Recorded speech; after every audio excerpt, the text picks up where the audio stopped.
our guest right here. Joining us now is the head coach of the South Florida Bulls, Charlie Strong, who plays his home games now at Raymond James Stadium, the site of the national championship game. Congratulations, and so good to see you.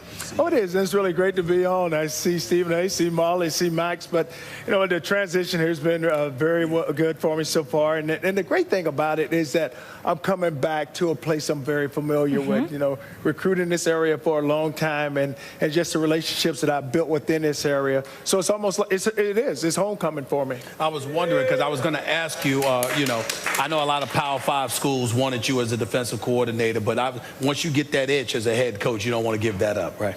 Oh, you really don't. And I sat there, Stephen, for about 2 weeks and just trying to decide what I really wanted to do. And you're right, there's a lot of coaches, all of a sudden something happened, they become your best friend. Hey, I really love to coach with you. You're a great coach. But then when the opportunity came here and have a chance to go be a head coach, I could not turn it down. And I look at what Willie did here. It was unbelievable what he built, the foundation that he laid. And so now I can just build on it. Charlie, let's get into tonight's game. New offensive coordinator, Steve Sarkisian, will be there. No Lane Kiffin. How will this impact Alabama? Well, just for myself, Molly, I'm a defensive coach, and I just think that the defense is going to have a big hand in what happens tonight. And even with Sark calling it for the first time, he may have been, which he was probably involved a lot when Lane was the coordinator. So I don't think it'll be much of a change. But just defensively, you know, it's going to come down to who can stop the run. Third down is going to be really critical, getting off the field on third down and not giving up the big plays and yards after the catch. Because if you look at Scarborough, you know, the thing they have to do is going to have to be able to tackle him. They're going to have to be able to tackle Gallman. So it's just going to come down to just defensively who plays well. Coach, we hear a lot about the Alabama defense, but that Clemson secondary, very aggressive ball hawks. They got a good front seven, the whole thing, and they're playing against a young guy. They're playing against an inexperienced quarterback who's not exactly Deshaun Watson.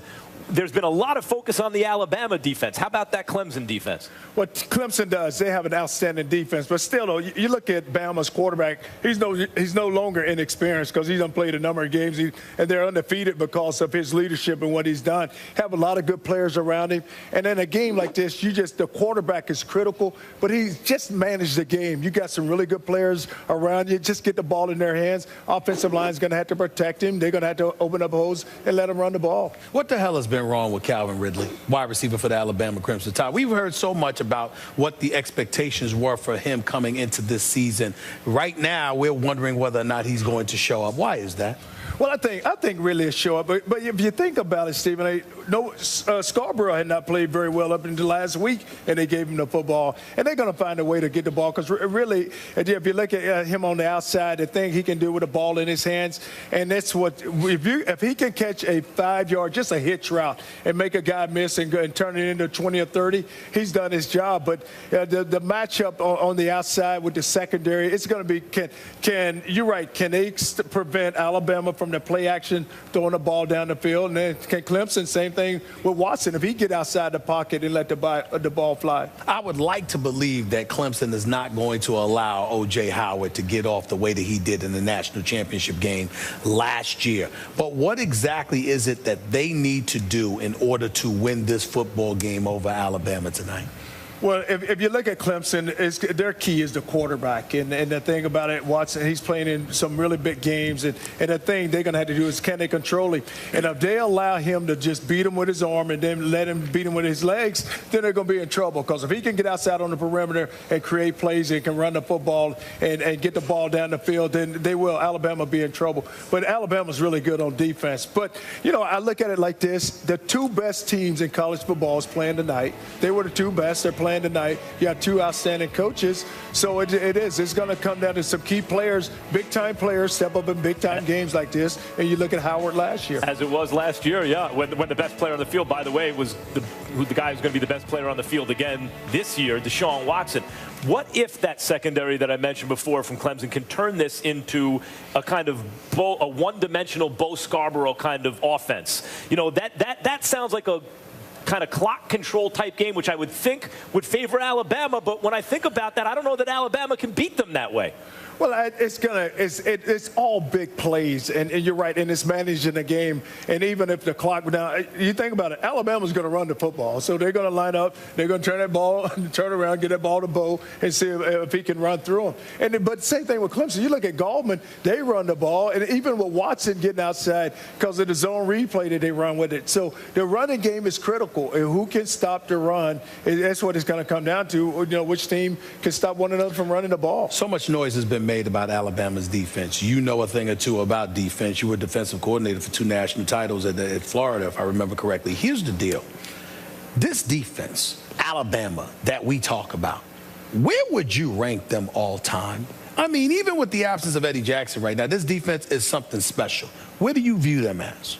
Well, if you look at this defense, tell me another defense that has scored every game, and it hasn't been any.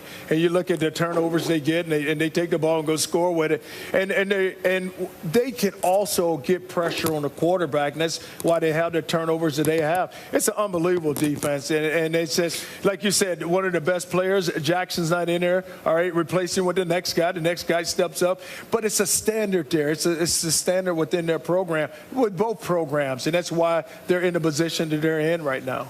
Coach, Stephen A. mentioned all time, and you talk about the standard. Where does Nick Saban rank amongst best coaches all time? Oh, he is.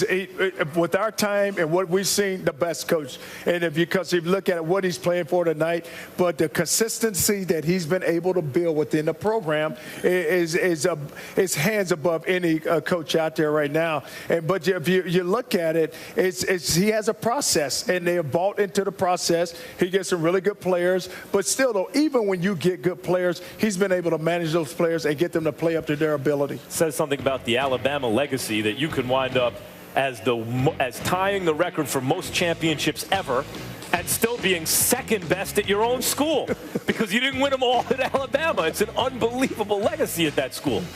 I know, but you look at what he's done. I mean, it's still, you have to put him in that conversation. And what we all do, we have a lot of respect for Bear Bryant, but we're watching that guy right now. What is it that he does, Coach, that's different than everybody else? He's able to, it's all a process for him, and even with the players and dealing with the players and his coaches, and he has a lot of turnovers with his coaches, but still, though, the standard is there. He sets a standard, and he doesn't deviate from it.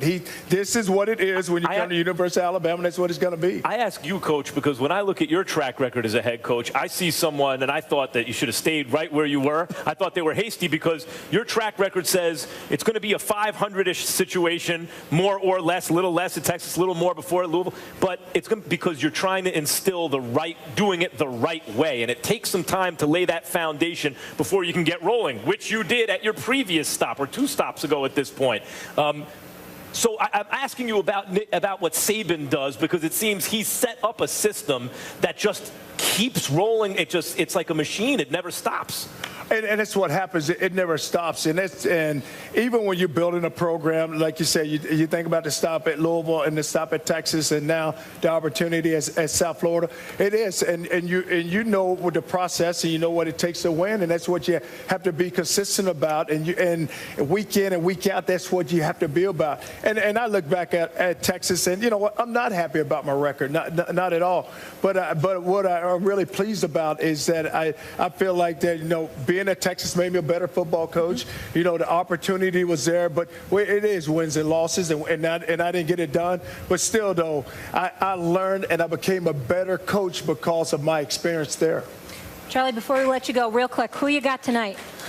Oh, it's going to be hard to pick. I don't want to be put on the spot, but I just say this. The 2 best teams in college football are playing tonight. You can do better than that. I can't. How are you going to do these people like that? I can't pick. I have a lot of respect for Dabo. I have a lot of respect for Coach Saban. Hey, it's going to be a great game. It'll be a great game tonight. Speak of you. Take it easy on my UConn Huskies. Best of luck here at South Florida. We appreciate you. Coming up next, are you not